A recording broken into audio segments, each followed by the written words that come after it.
இந்த பதிவை பார்க்கக்கூடிய அனைவருக்கும் வணக்கம். என் பேர் சுதா நடராஜன். டிஎன்ஏ ஜோதிடர் முனைவர் திரு விஷால் லோகேஸ்வரன் ஐயாவுடைய மாணவிதான் நான்.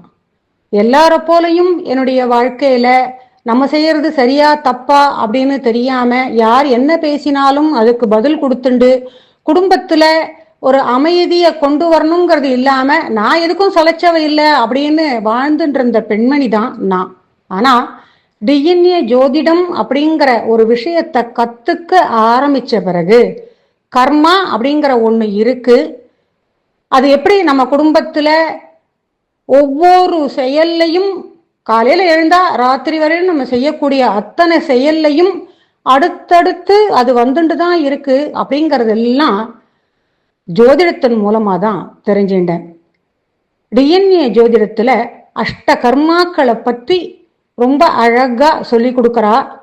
நவகிரகங்கள் அப்படின்னு சொல்றோம் இல்லையா, அந்த நவகிரகங்கள்ல கேது அப்படிங்கிற கிரகத்துக்கு கர்மப்பதிவு கிடையாது. அதற்குன்னு கர்மப்பதிவு உள்ள நட்சத்திரங்கள் இல்லை. கேது பிறந்த நட்சத்திரம் ஆயில்யம். அந்த ஆயில்ய நட்சத்திரத்திற்கு சூரியன் கர்மா இருக்குங்கிறதுனால அந்த நட்சத்திரத்துல பிறந்த கேது அப்படிங்கிற கிரகத்திற்கு சூரியன் கர்மா உண்டு. எந்த பாவகத்தில் அந்த கேது அமர்ந்திருக்கோ அந்த பாவத்திற்கு சூரியன் கர்மா உண்டு அப்படிங்கிறது இந்த ஜோதிடத்துடைய ஒரு கண்டுபிடிப்பு. கர்மா அப்படிங்கிற ஒரு விஷயத்த நம்ம எல்லாரும் பேசும்போது பயப்படுறோம்.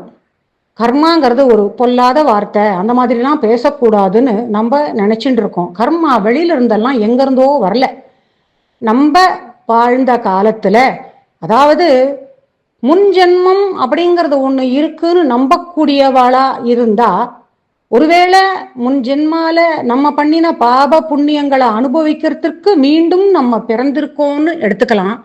இல்ல அப்படி இன்னும் நிரூபிக்கப்படலைன்னு நினைக்கக்கூடியவாளுக்கு பரம்பரை அப்படிங்கிறது நிச்சயமா ஏற்றுக்கொள்ளப்பட வேண்டியதா தான் இருக்கும். பரம்பரைங்கிறது இன்னைக்கு நேத்திக்கு கிடையாது. அதை யாரும் புதுசா கண்டுபிடிச்சுடல.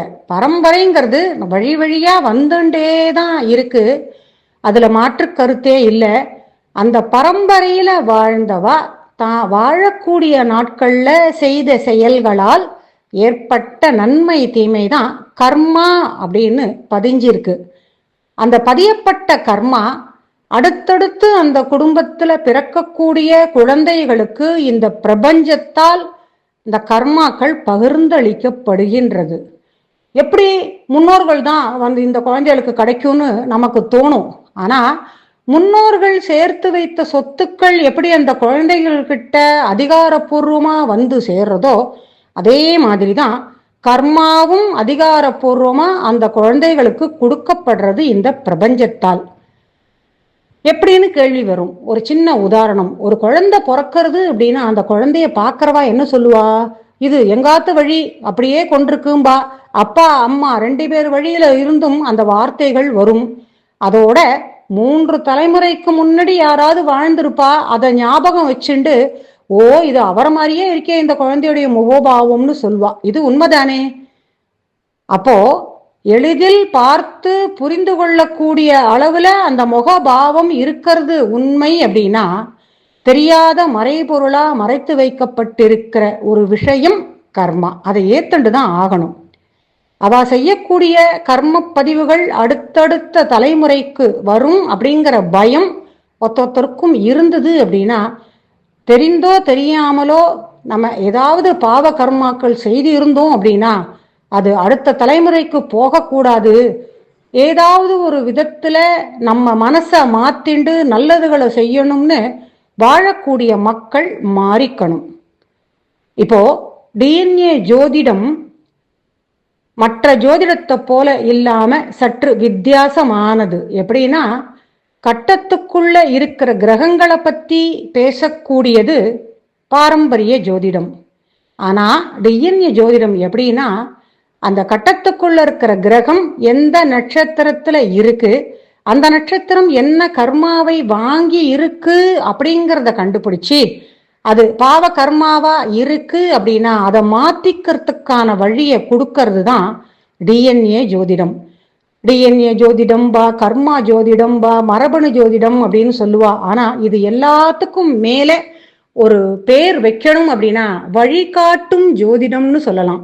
நம்ம வாழ்க்கைக்கு சிறந்த வழியை காட்டுறது அப்படிங்கிறது சத்தியமான உண்மை. இந்த ஜோதிடத்தை கத்துக்கிறதுக்கு முன்னாடி நம்ம எப்படி வேணாலும் இருந்திருப்போம்.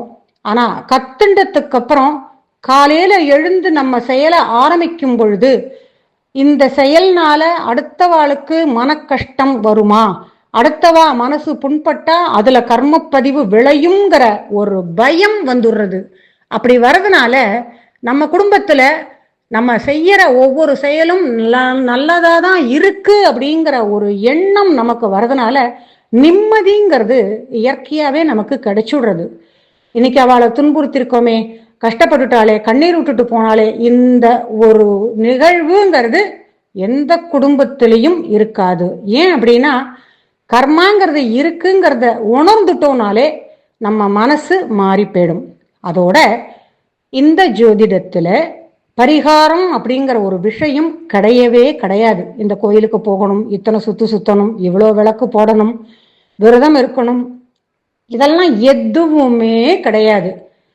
நம்ம வாழ்ந்துருக்கிற வாழ்க்கையில சற்று மாற்றத்தை கொண்டு வந்துட்டாலே அந்த மனமாற்றம்ங்கிறது மாத்திரம்தான் பரிகாரம்ங்கிறது இந்த ஜோதிடத்துல ஆணித்தரமா நிரூபிக்கப்பட்டிருக்கு.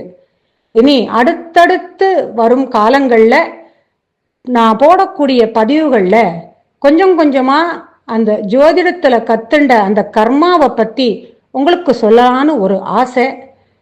உங்களுடைய அத்தனை பேருடைய ஆதரவும் எனக்கு வேணும், நீங்க கொடுப்பேங்கிற நம்பிக்கையோட அடுத்தடுத்த பதிவுகளை உங்களுக்கு கொடுக்கலான்னு ஆசைப்படுறேன். நன்றி, வணக்கம்.